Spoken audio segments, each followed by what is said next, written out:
are here with episode 4, Behind the Booth series, and we have a wonderful topic for you tonight: behavioral wealth. Behavioral wealth, exactly. Money, something that we all need to speak on and everything of that nature. So I want you to come on in, you know what I'm saying? Get your popcorn, you know what I'm saying? I know some of you all have had a wonderful day, maybe had a bad day, but guess what? We're going to make sure that you're comfortable. We'll make sure that you're here with us, and we got some important information to put off right about now. So before we get into it, let me see who we got on right now. Deidre, how you doing? All the way in North Carolina, you know what I'm saying? I see you, baby. I see you, Candy. How you doing? Michelle, how you doing? Yvette Gonzalez, you're here, but how you doing?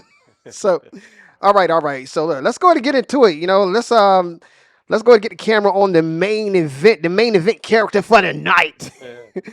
So, Rich, what's good, man? How you doing? Doing great, man. Doing great. I appreciate the opportunity, man. Good deal, good deal. So my question is, should we put out a disclaimer before we even proceed with this podcast? Yeah, let's go ahead and do that. I always like to start off by just clarifying the difference between what we'll be talking about tonight, which is personal finance education, and I differentiate that compared from a financial advisor. Most of the time, people will hear financial advisor. There's a clear difference. Mainly, a financial advisor has to have certain certifications to speak on certain topics. What we'll be going over tonight is purely education based. I always inform people to do your own due diligence whenever you're spending money. So that's my disclaimer to start off the night. Okay, awesome, awesome. So once again, the cameras are on you. We're here for the education. Once again, I appreciate you just taking your time out.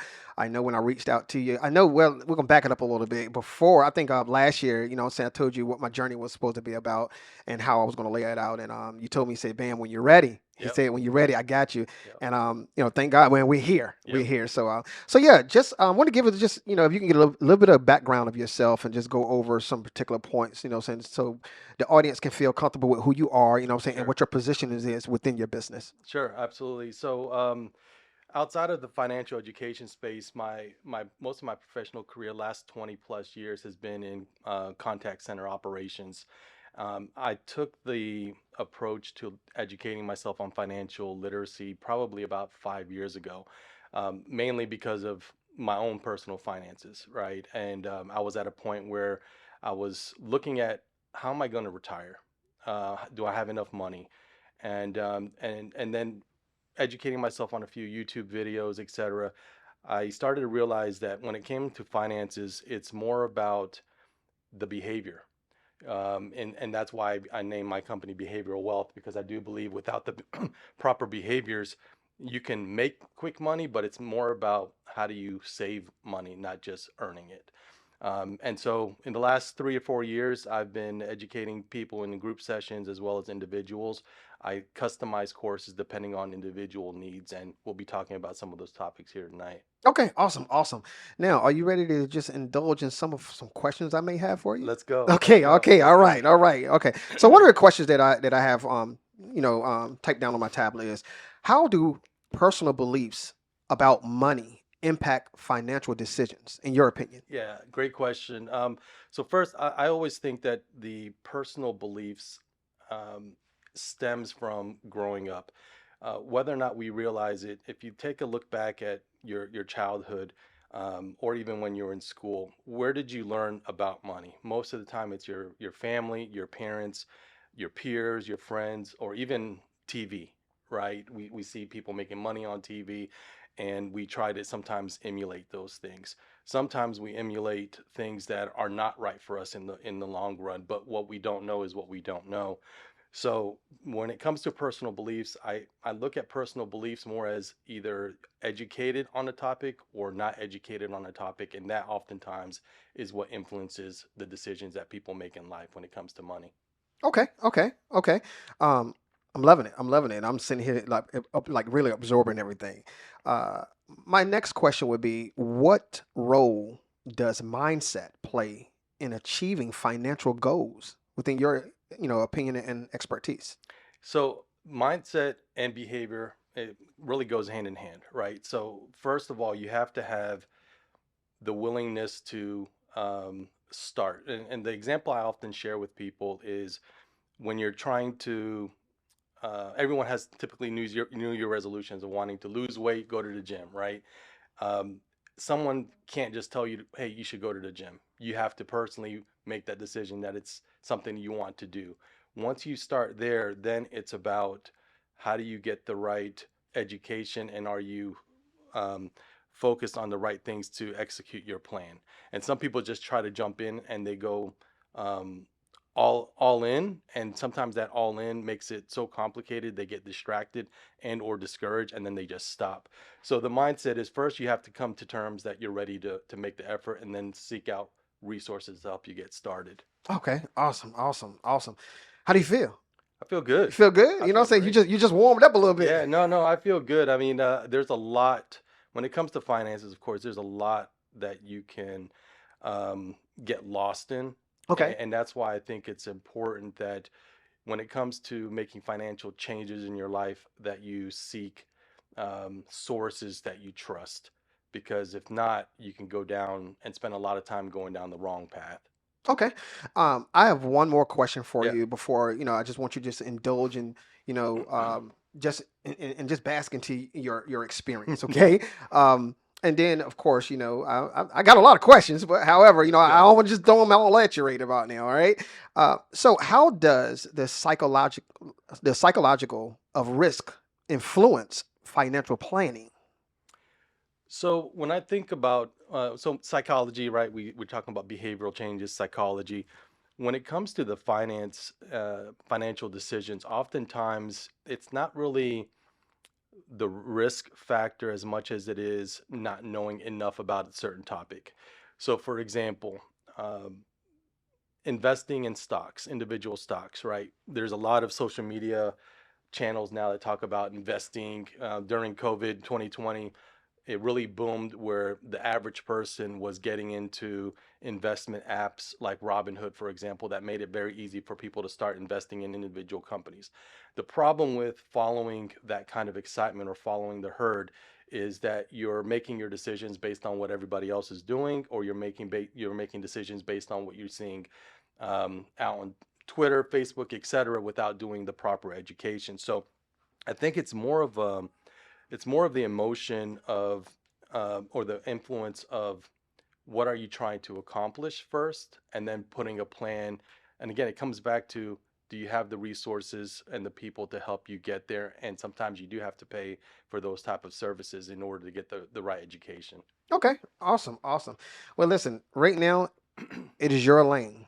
I want you to take your time, and I just want you to give our audience, our future business partners, your future clientele, because this is extremely important for individuals like myself. Yeah, I've never been educated upon behavioral wealth. yeah, I grew up in an era where live paycheck to paycheck. yep, And like I said, I just want to be able to kind of touch on that because there's a lot of people out there that really don't know and really don't yeah, understand. You know, um, Living paycheck to paycheck, trying to have some type of savings. You know what I'm saying?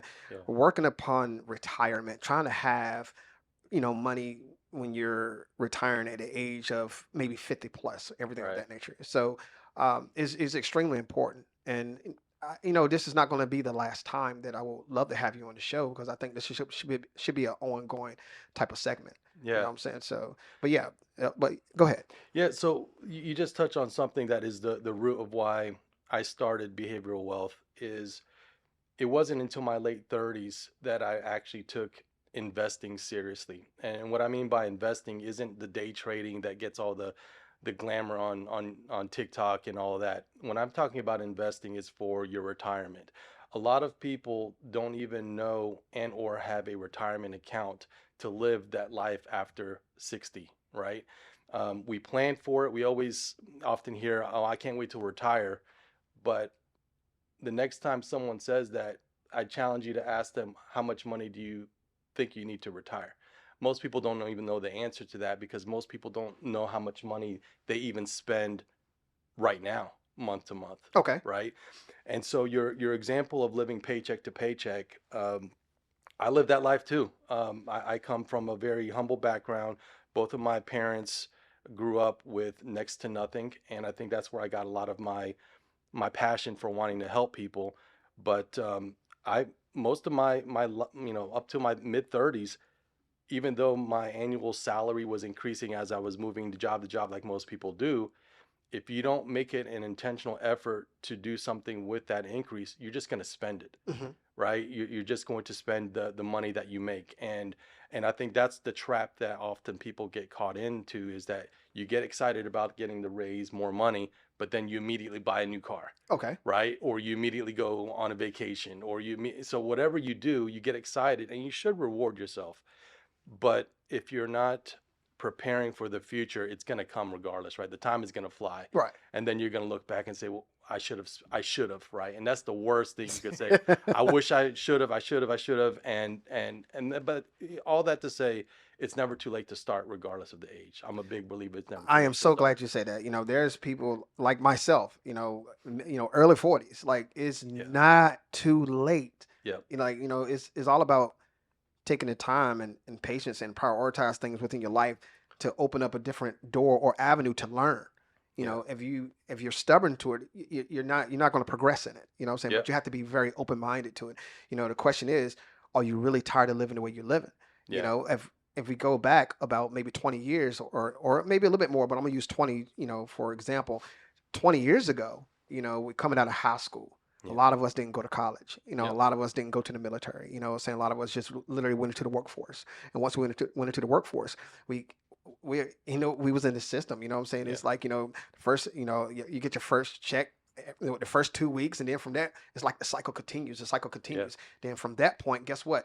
Annually, income taxes. A lot of us has really lived off our income taxes. Yeah. You know what I'm saying? So, like, Yeah. where's the money that you're really making, and what are you doing to reinvest? What I'm saying, to make sure you can make a profit of something, and to save something. If you Yeah. fast forward 20 years, Yep. 43, and I don't mind putting my information out there for an example. I wish I could have a savings of like 50 to 100 grand that I do not have to touch. Mm-hmm. It's just me. You know Mm-hmm. what I'm saying? It's for me and my family. So I'm telling you, man, I think I'm so happy that you're here. You know what I'm Appreciate saying? that. So, like I said, once again, whether it is a male or whether it's a female, I feel like everyone needs help when it comes to financial literacy. Yeah, and I think it's we tend to overcomplicate what financial literacy, financial education, and even wealth management really means, mainly because we again are basing it off of what we either grew up seeing, we're basing it off of what we see on social media, and or what we don't know again is what we don't know, so we don't know what questions to ask, right? And an example, I was talking with someone a few weeks ago about investing in the stock market, and the first response was, that seems like a scam, right? And I said, well, tell me more. What is it? What do you mean by it's a scam? Well, the feeling was that they can't control the outcome, right? Or they feel like it's manipulated. And again, that kind of response is because lack of understanding of how it works. And so a lot of what I do is explain and simplify what it really is, because when you talk about investments, there's a lot of different channels. You can invest in real estate, you can invest in the stock market, you can invest in other businesses, right? So when someone says investments, you have to really understand what is it that they're trying to do. But going back to what you were saying about, being in your early 40s and wishing you would have started earlier, the important part is having that moment when you're ready to start, right? I always tell people that sometimes you have to have what I call the oh shit moment. Okay. The oh shit moment is the point in your life where something happens when you realize I'm not positioned to have enough money for this circumstance. And it's unfortunate that sometimes Whew. that happens, but let's talk about it, right? Loss of a job. Mhm. People think that, well, I have the security of a 9 to 5, but there's layoffs that happen all the time, Right. right? Well, then what happens when you get laid off? Now you go in panic mode, right? So Mhm. that's that oh shit moment that I'm talking about. My moment came in my 30s when I was going to TGIF on every Friday night, and I was blowing money on alcohol and food like nothing, right? Right. And my moment came when I got a statement one day, and I was calculating how much money I was spending at just Fridays. I was spending I was spending like $400, $500 a month, and this is when I was making like 30 grand, Right. right? Right. And so I was spending $400, $500 a month going out but in the same breath, I would say I'm not in a position to save, Hmm. right? That's wrong. I do have the money, except I'm using it for my entertainment, Okay. right?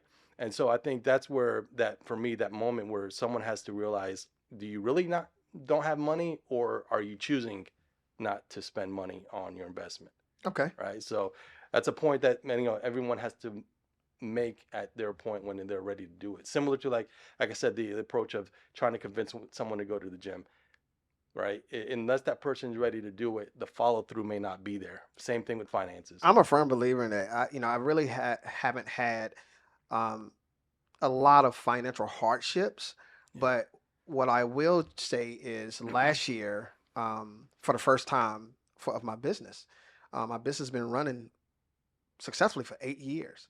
Last year I took a hit, Mm-hmm. and last year I wasn't prepared. I went into sort of like a mental depression because I was so used to having this type of money coming Yeah. in, and then when you have the jobs that cancel, or Yeah. what I'm saying, I had a few clients that what I'm saying we had to refund back, due to circumstances and everything of that nature. And I went through, as of now, I would say probably the last past 4 months, just really trying to regain myself back to a level playing field, and not Yeah. only help from my family, help from a personal friend. Like, these individuals are in my life to help me and lift me up. But once again, I was not ready. Yeah. And that's my truth. And I just want people to understand that it's people like me that I'm open to tell my story. So yes, I need help. I Right. need help with what you're offering, what I'm saying, and what you're trying to teach as well. So I'm here for it, man. Yeah. And so one thing I would challenge, the audience listening and those that are kind of on the fence of starting. I always ask people to take a look at their network, their circle of friends and family. And for the next 30 days, when you go out with your friends or around your family, pay attention to how often the topic of finances comes up. Who's bringing it up? What are they talking about? Is it the spending component, or is it the investing for the rainy day, saving for the rainy day, retirement? And just pay attention to how often it comes up. What I would bet is, based on my experience, is that you'll rarely hear that come up in a normal conversation with your friends. If you happen to be in that circle where people are already talking about it, I would say you have a head start, because I think for most of us, and this is me included, growing up, finances wasn't a topic in the house. My dad, while he was in the Navy, was also working multiple jobs, just to put food on the table, and this was while being in the military in the late '80s, early '90s. So, growing up, I watched my dad full time in the Navy, but then come home going to sell vacuum cleaners. He was selling water purifiers. He was selling encyclopedias. And it didn't hit me until I got older that what he was doing wasn't that he wanted to be an entrepreneur, like he was trying to retire with millions. He was trying to just put food on the table because he had 4 kids, Right. right? And so I think that even now the topic of conversation of money doesn't come up because people feel like they should be further than they are based on their age. And because of that, you're less likelihood to bring up the topic, which, to me, that's one of those things you just got to pull the band-aid off and get the conversations going, because then that's when you're more open to getting feedback on how do you improve from this point on. Okay. Would you like to take a question from our one of our viewers? Yeah, Yeah, absolutely. I got a Absolutely. couple of them right here. Kenneth Marcut, hope I didn't butcher his name. He has a question about what's going on with the bailout. With the bailout. That's my brother, actually, by the way. And Oh, shout out to your brother, man. for, Shout out to for, your brother. I don't know if he's throwing in a joke there, but his motorcycle club name was Bailout. So go on to the next question, because I don't believe him. Other than that, we have a comment talking about more money typically leads to increased lifestyle costs, but not paying down that lifestyle change with investments. Yeah, so that's still, there's a terminology called lifestyle creep. And that goes back to what I was mentioning about when people get raises, they automatically start spending that increase that they get in their salary, right? So that there is a terminology called lifestyle creep, which is basically doing it. And that's why people that make 50,000 that go to 100,000 a year, if they don't change their financial behaviors, they still are living paycheck to paycheck. I'm a perfect example. Probably 10 years ago, before I really started taking investing seriously, and I started making $100,000 annual salary, Hmm. I was still living paycheck to paycheck, Oh wow. and I didn't understand why I was living paycheck to paycheck again until I had that oh shit Oh moment shit where moment. I was Okay. blowing my money, right? I was blowing my money. So I'm a prime example of it's not necessarily how much you make, it's how much you keep, right? And so when I started, when I reached that milestone, and it was a big milestone for me because in my family, it's not really common for individuals not only to go to college but to make that kind of money in their career. So that was a big milestone for me. But what watered down that milestone was the fact that I felt like I was still living paycheck to paycheck. Okay. And a lot of people do that. And so I had to start with where is my money going out?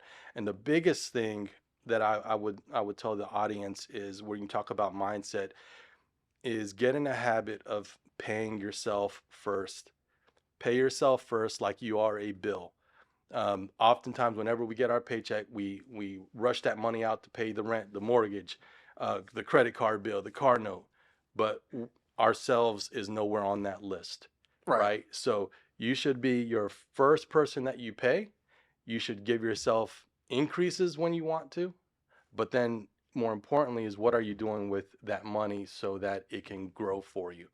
And the growing component is again an avenue that can go multiple routes. There's a lot of investment channels, but even before you start talking about investing, what I would also really encourage your audience is making sure that you have that emergency fund set up first, right? And the emergency fund or savings account, whatever you want to call it, Hmm. it's going to be different by person. But what I would say is calculate how much you normally spend per month through your normal living, right? And an easy way of doing this is print out your last, 3 bank statements that you normally use. Count how much is going out for all things, and you'll see typically an average of that. That average, multiply it by at least 3 will give you what you should be targeting of getting your emergency fund set up. Okay. And that is to protect you in the event, again, unforeseen circumstances. You lose your job, or you get in an accident, you have to lose pay, your car breaks down, something in how you want to have those funds that you can quickly access without going further into debt. And when you don't have that, what typically happens? People swipe the card, Swipe the card. and now with interest rates being pretty much at an all-time high for most credit cards, you're basically paying just to borrow that money. And I'll just use an example: for every $100 you're probably paying $20 to $25 in interest.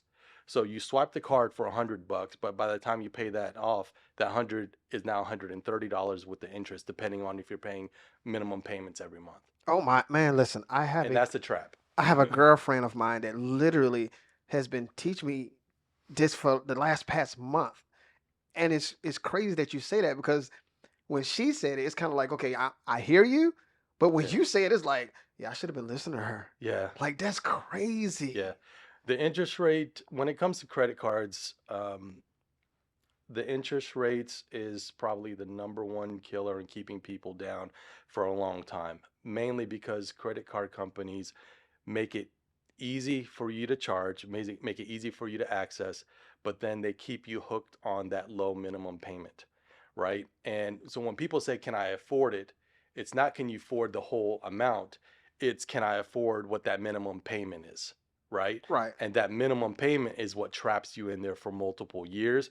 And then if you truly were to break out a calculator and add up the interest, and there's a lot of online calculators that will tell you this before you go and spend the money, based on the interest rate that the credit card company is giving you and how much you're charging, calculate how long it'll take me to pay this amount off if I Hmm. pay just the minimum payment. I guarantee you it'll make you second guess you charging that based on that interest rate once you see how much you're paying in interest, because it's almost like you're buying that whatever you're buying twice when you look at the amount of interest that these credit card companies are charging you. Okay, I have a question. I want to say this is Yeah, Burnett, is it Bernat? Breezy Just asked. Breezy. So Breezy is asking, is this a good time to buy a house in your opinion? So I'm not a realtor, right? But what I would say when it comes to buying a house, you should still take the approach of, does it make sense?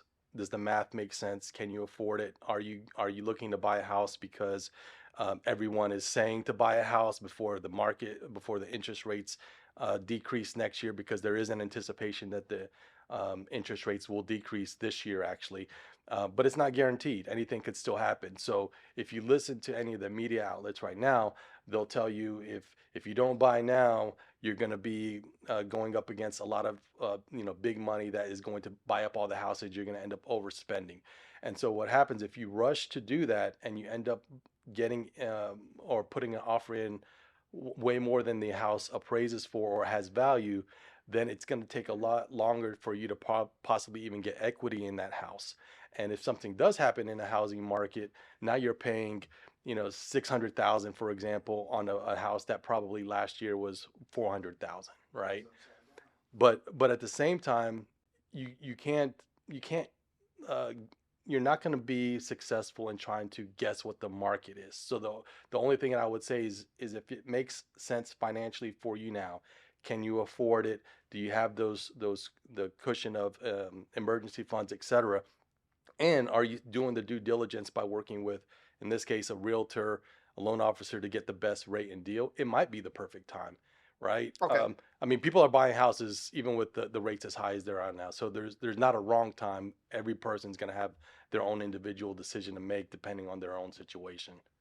I got two questions here. Jeff White, he has two of them. One of them is, how would you advise folks on buying real estate with the current interest rates? Um, so I think, again, just going back on my response, I think it goes back to just you doing the math. If the math makes sense for you and the house price is a good investment price, then it might be the perfect time for you if the numbers work, right? So, and I guess a basic example would be, if you looked at a house that you're interested in buying, take a look at what the neighboring houses have been selling for, and how much more are you spending on that house just because you're trying to buy now, and are you comfortable with that, right? Hmm. But from my stance, it's not about, I can't really get into the specifics about the real estate market, but Absolutely. Absolutely. more so is if the math makes sense for your livelihood. Because the worst thing you can do is get over your head and get a mortgage payment that you can barely pay, and then you have one emergency that hits your house, or hits your household, and now you're behind in your mortgage payment, Okay. right? And now that leads to another late bill, because now in order to pay your mortgage, you maybe have to sacrifice the credit card. Well, now you're getting hit with fees on your credit card, right? And it can spiral into other things. So, my advice again on the house would be, does the math make sense for your budget that you have for your household? And so whether it's a house or a car, it still comes back, does the math make sense? And then two additional questions. We're gonna do just one. We're gonna do one. One was my personal. Okay. Well, we're gonna wait for your personal one. But I wanna Jeff is actually Jeff. Shout out to Jeff White. This is a good one. What's the stance on alternative investments like gold, silver, and cryptocurrencies? Great question, Jeff. All right. So let's talk about just cryptocurrency by itself, because that's out of those options. Cryptocurrency is one of the newest that's hit the market in the last several years, right? Cryptocurrency has actually probably been around more than 10 years. However, the popularity of cryptocurrency really took off in 2020, mainly because everybody, or majority of people, were working from home because of COVID. There was a lot of information that was being pumped out through social media. A lot of people were joining social media, and so people had a channel where they were just putting out what they wanted to put out regarding cryptocurrency, and people were making money, right? But what I would say, in my experience and research on cryptocurrency, is this is one of those areas that you can get easily sucked into what people are saying about a specific cryptocurrency. The most popular when you talk about crypto is Bitcoin, right? Hmm. Okay. People hear Bitcoin, that's just one of thousands of cryptocurrencies that are out there, because there's not many regulations because cryptocurrency is still so new. People can create a coin, a cryptocurrency coin, almost out of thin air and get funding behind it, do a lot of social media marketing, and now people think it's real or it's going to be around. There's probably been, I have to check myself on the numbers, but I think there was probably more than 80% of the Bitcoins or the tokens that started, cryptocurrencies that started, had a failure rate, meaning people bought in and then they folded. And so if you were one of those people that got excited and then that coin folded or closed up shop and the person just took all the money, you're screwed. Dogecoin was one of them. Yeah, I mean, Dogecoin is still around, but it's barely floating, right? And it again, that's one that got a lot of attention in the social media, but you can't use Dogecoin right now to go and buy something from the store, right? And so a lot of the hype was, yeah, this is going to be the wave of the future, blah blah blah, and it got hyped up. Right. And if you looked at some YouTube channels, people made money, but Especially Elon Musk. yeah, but here's the thing: you don't make money on those type of investments until you sell, right? If you look at your app and the price goes up on your phone on your app, it looks like you made money, which you probably did, but until you cash that out, all it is a number in the app that tells you this is how much your Dogecoin is valued at, Okay. right? But here's the thing: when you're talking about stock market or cryptocurrency, in order to have an exchange, in order for me to sell, to cash out, that means there has to be someone that's going to buy for my price. That's how investing works. You can't sell without someone buying, and you can't buy without someone selling, Right. right? And so to Jeff's other point about the other investment type, I think he mentioned silver and gold. Yes. So with silver and gold, you can actually invest in that a few different ways. You can actually invest in the physical gold and silver, and there's a lot of um, online stores as well as physical stores that you can go to and actually buy physical gold and silver and other metals, right? Precious metals that do go up and down on value depending on the market, similar to what the stock market is what people are willing to buy it. Um, you can also invest in gold and silver through the stock market. There's actually funds that are set up based on that brokerage buying gold and silver, and you're buying the paper version of the value of the gold and silver. So you don't have anything physical, but what you own is a share price in that company that has gold or silver or whatever other precious metal. So there's quite a few ways to invest it. And what I would say is if you're looking to do that, you have to understand what the price of that precious metal is and if you're getting a good price. And again, there's a lot of online tools that you can Google the price of gold on every single day because it does fluctuate every single day. Okay. Yeah. Awesome. We're going to halt with questions from our audience. Thank you guys so much. We appreciate you. Very, very, very love the questions. Very challenging questions at that point. I have a question for you. How can individuals overcome impulsive spending habits, in your opinion? Great question. So a few rules that I go by for myself is depending on what you're trying to buy is a 24-hour wait, right? So if you get excited about something, say, "Oh, I want to buy it," that's what you mean by impulsive, right? Right.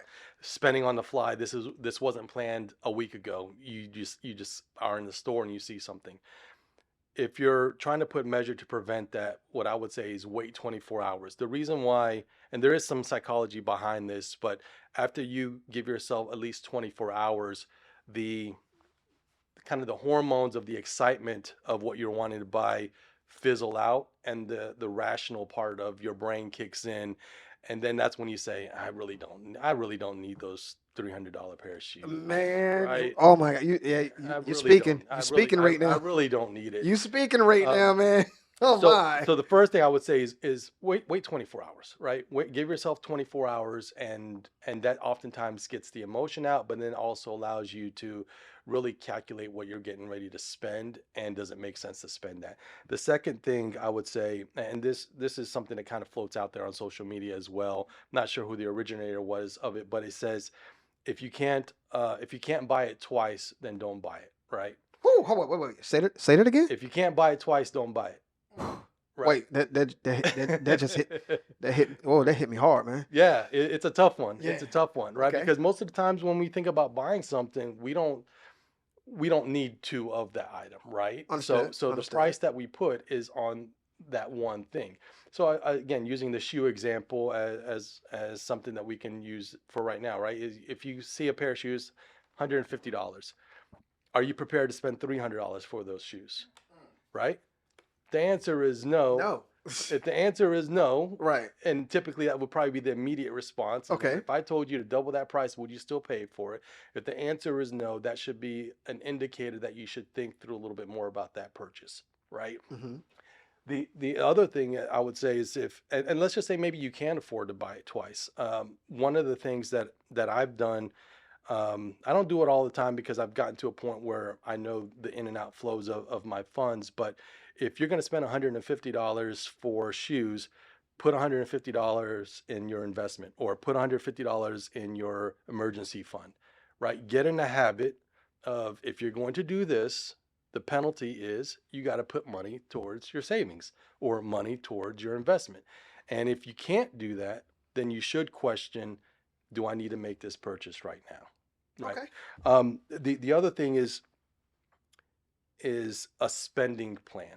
Most of the times we hear budget, right? Right. Yes. How yes. often have you say, do you budget? Do you budget? Do you budget? Right. That's kind of the popular theme is do you budget? Right. When you say that, it often feels restrictive, right? Like if I were to say to you, Bam, let's go over your budgeting plan. How do you budget? Where do you spend your money? I know for me, when my financial advisor years ago brought that up, I cringe because I don't want to share everything I'm spending my money on because I know some of the things I don't need. Right. Right. Right. Right. So I cringe, but so I'm starting to shift even with my clients. Instead of saying coming up with a budget plan, I reverse it or change it up to say, let's come up with a spending plan. How are we going to spend the money where you feel comfortable in enjoying life? However, you're doing it with some structure around it so you're not blowing it. You're being intentional about your spending. And if you tell someone, let's come up with a spending plan, you almost kind of get excited because you're telling me it's okay to spend money. And it should be okay to spend money if you're doing it right and you're still taking care of the basics of, retirement, your emergency fund, family, unexpected troubles, etc. You have to have those things in line or else that will snowball into more frustrations and stress when it comes to money for sure. Oh man. Alleviate that, spending, impulsive spending. when you do that. Yeah, no, absolutely. You start to put your parameters in place. And just like with most habits, once you get into a pattern of, hey, I see the reward or I see by doing this, this did this, then it starts to become more of a natural habit. And that's why, again, going back to why, I name my company Behavioral Wealth is because it is about the behaviors. And once you control them, you can control your outcome of your future wealth. Okay. Now we're 41 minutes in. Do you have anything that you just want to be able to lay out? This is all about you. Anything that's important from your heart and your mind that you just want to, when you want to put out there to the audience. Yeah, and I know Jason was asking me earlier about so what my thoughts were on social media, Mhm. right? And the social media influencers that are out there, and there is a ton. And depending on your social media algorithm, I don't know what people get fed, but I know I'll use myself as an example, especially because I look at a lot of financial things. I also see a lot of BS that's out there, Right. right? People that are making money quick, people in front of the Lambos, people in front of the mansions, the 20-year-old kid that making $1 million an episode, just streaming, there's a lot of it out there. And what happens when that's all you see, you start to naturally compare where you're at in life to that. And sometimes that can be very discouraging to the momentum that you're trying to do, right? Or starting. Because as you were saying earlier, Bam, I had the same revelation for myself even when I was starting in my 30s and investing, I said, man, I should have started when I was in my 20s. Right. Right. And I've told people this story, but I remember when I was, I don't know, maybe in my early teenage years, and my dad told me the story of paying yourself first, and I didn't understand what that meant at that time. And of course, now I have also that moment, like I wish I would have asked more questions on what that really meant, right? Um, but the thing really wanted to share with the audience is don't get sucked into the social media hype. Come up with your own plan and do what's right for you. Because here's some statistics that I wrote down before the show, Bam, that I wanted to share with your group, just to put some perspective on not getting caught up in the hype, right? Sure, take your time. So one of the statistics, and anyone can Google this, and I'm sure percentages slightly change over time depending on the audience. But first one is 81% of Americans say that they don't know how much money they'll need to fund their retirement. Right. So going back to what we were saying earlier, everyone wants to retire, but if you ask the hard question in how much does that mean to retire, most people don't know. So when we say retirement, it's getting to a certain age, but how are you going to live when you may not be able to generate the same amount of money that you're making now, right? So think about that. 81% don't know how much money they need to retire. Second one is 49% of Americans don't have enough cash in savings to cover a $400 expense, right? So almost 50% of Americans, if they had to spend $400 right now to take care of a car repair, they couldn't do that with easy access to cash. They would have to typically charge it some kind of payment plan with their family or friend or something, like maybe get a loan, etc. Right. Then that goes back to the interest. So if it's a high interest loan or a high interest credit card, that $400 expense by the time you pay it off, because guess what? That credit card company is going to say, oh yeah, sure, you can charge $400, but the minimum payment is only going to be $25 a month. And you say, whew, I can afford $25. But now you're spending $25 a month for the next, 2 to 3 years, depending on the interest rate and how long it takes you to pay that off. Mhm. Right? So it's no longer a $400 expense. That $400 expense could easily be $800 by the time you pay it off in 2 years. Right? So again, just a point for the audience is that don't get sucked up in the hype that everybody's out here living lavishly, because the data out there will say that most people can't even afford $400 expense if it happened right now. The other thing is, out of that, 31% of adults don't even have a savings. So if you don't have a savings, you're less likelihood to have an emergency fund, right? Mhm. And those two can be separate, or it can be the same thing. Um, Oftentimes, savings is just access to some quick cash, but it's not really an investment tool. The reason why savings accounts are not really looked at as an investment tool is because most banks will only give you a less than a 1% return on investment. So if I give my money to, I'll just say Bank of America, for example, Mhm. but this applies to really any bank. If you look up the yield return on savings for any bank, you'll see that most of them only give you probably less than a percent. In some cases, less than 0.5% return, which means by having the money sitting in a savings account, it's barely growing, right? It's barely growing. So once you get to the point where you have a cushion of an emergency fund and you have extra money, then that's when you should really start looking at where I can put money from in an investment standpoint. Where if I do invest $500 a year, for example, I may have a likelihood of growing that 5, 10, 15, 20%, depending on what my investment is. So is it the stock market?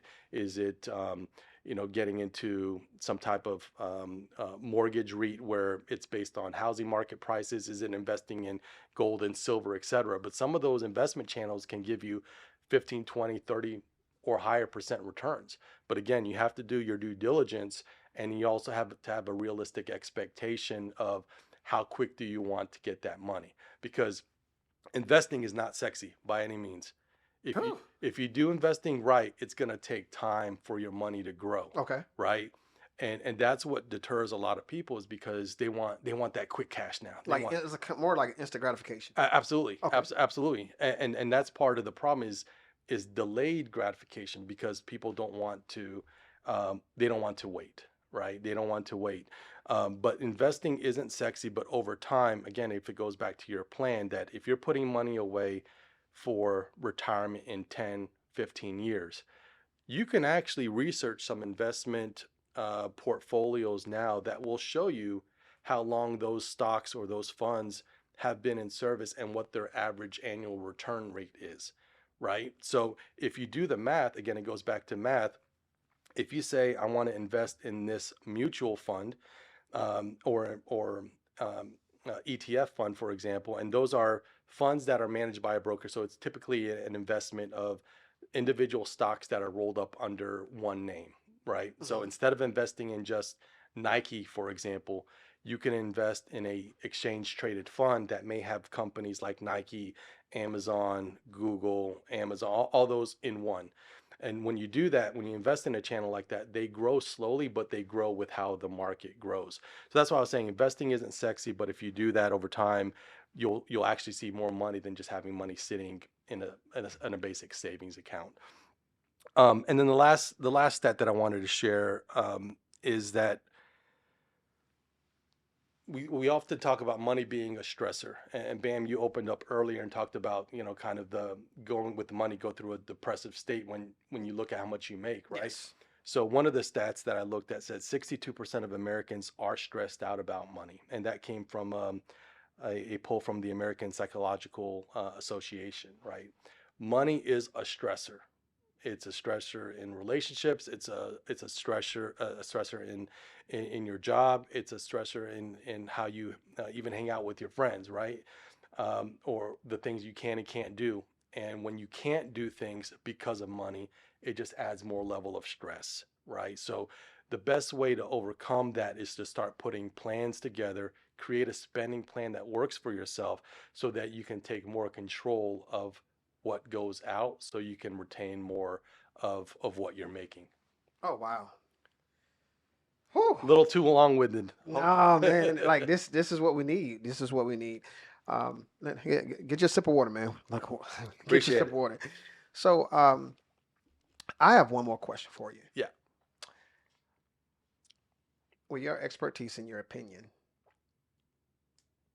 someone that's barely making it, this barely breaking 25 grand a year, Yeah. that's having problems, you know what I'm saying? And I'm not trying to bring their personal issues or their personal habits problems into the mix, but let's just say in general, they're struggling. They're living paycheck to paycheck, you know what I'm saying? Not even grossing over 25 grand a year, but they're listening in Yeah. and they want to change. They want it so bad. They just don't know where to go, and they have no leadership, Yeah. no one to follow.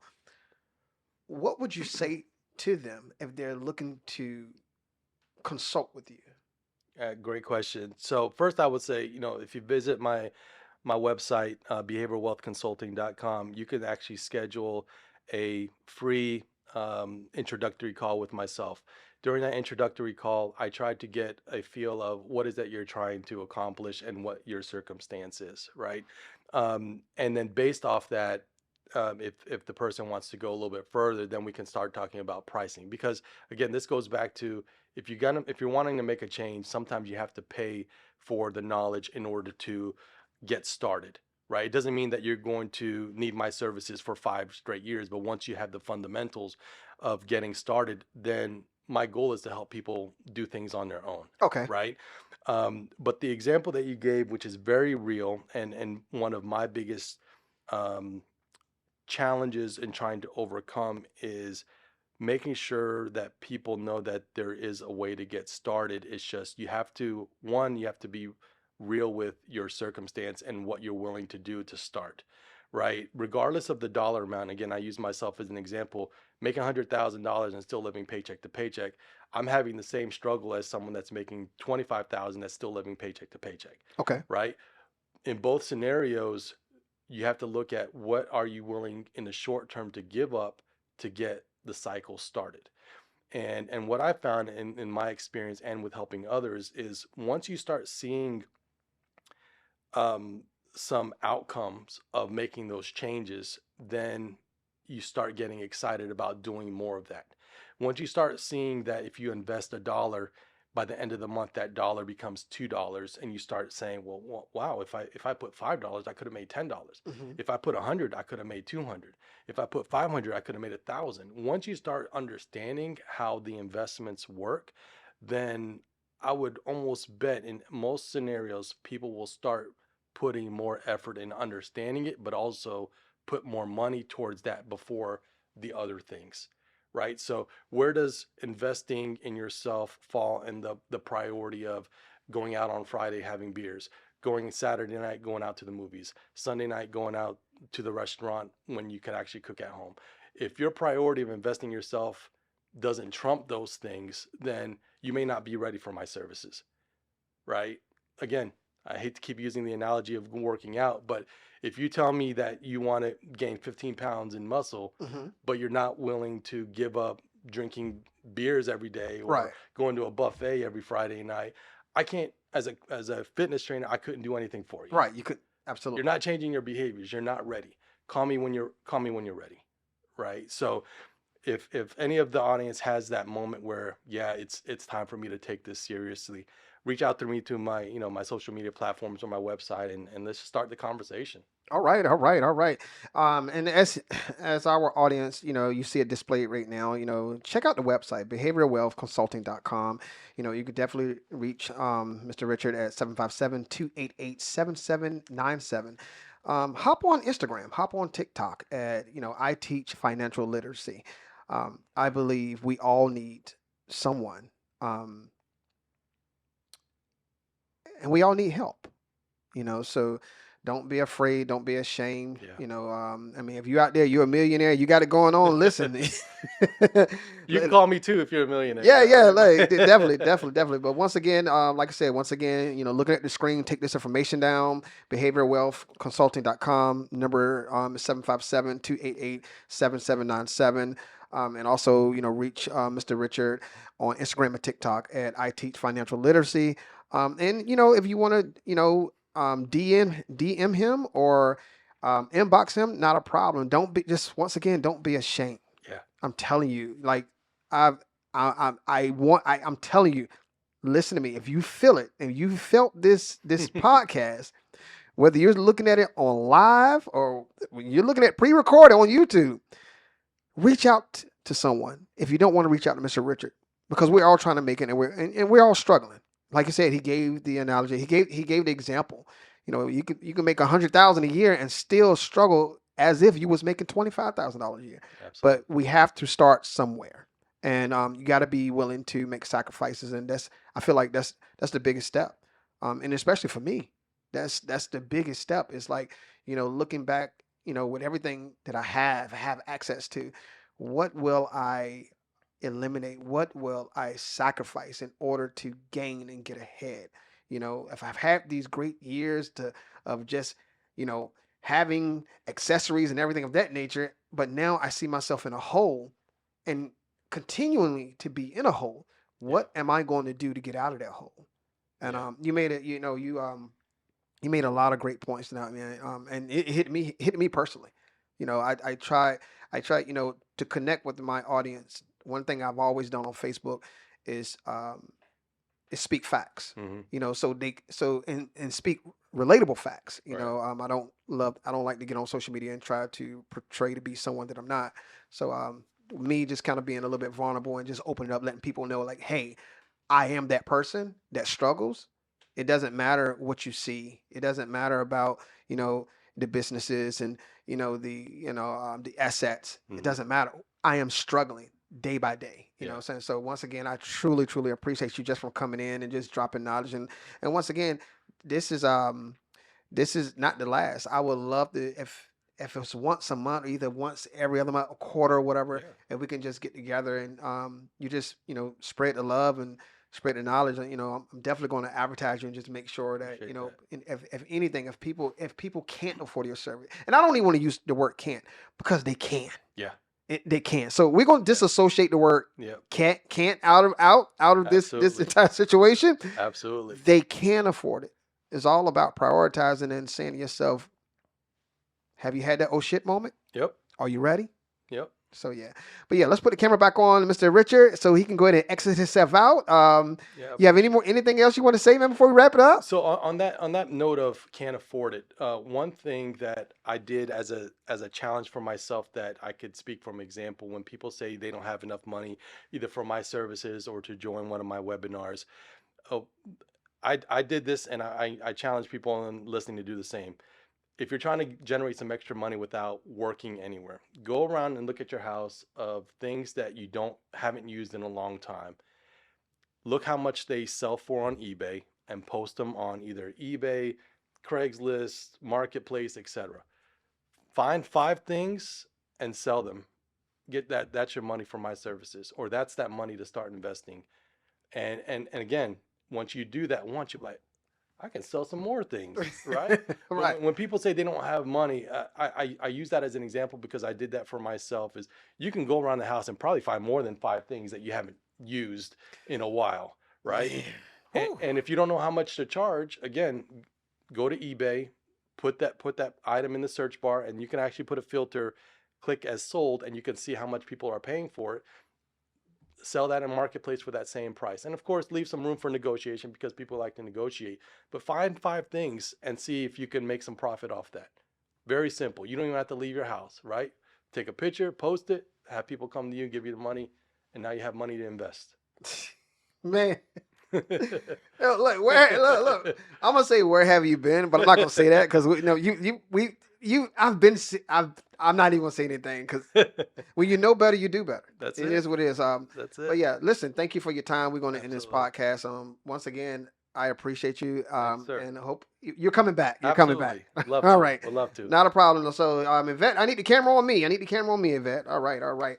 So, once again, DJ Bam, aka I DJ Anywhere. Thank you all for just joining. Thank you all for, especially for the ones that stayed on for the entire hour. We really appreciate you. And now, a lot of knowledge was dropped, and I hope that a lot of this content, the information that was put out there, it hit home for you.